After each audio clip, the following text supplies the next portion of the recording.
Social মিডিয়াতে তৃণমূল করার অপরাধে যে সকল দাদা এবং দিদিগুলো আমার নামে এই যে নোংরা অভিযোগগুলো তুলছো, মানে যেগুলো ভাবলেও পাপ, তোমরা কী করে নিজের মুখে আনছো সোশ্যাল মিডিয়াতে সেটাই ভাবতে পারছি না।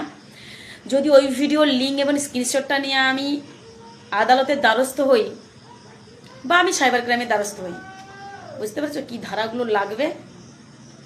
কখনো ভেবে দেখেছো? আমি তোমাদের এতগুলো ক্ষতি করতে চাই না। যৌন হেনস্থা এবং মানহানির মামলা হয়ে যাবে 356 ধারা অনুযায়ী।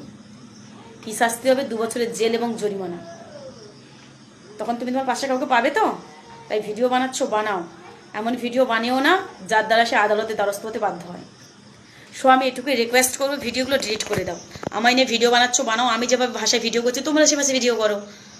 সো ভিডিওগুলো ডিলিট করো, নাহলে কিন্তু আমার রাস্তা আদালত শেষ পর্যন্ত। কারণ আইন কিন্তু তোমার নয়, আইন কিন্তু সবাইয়ের জন্য সমান।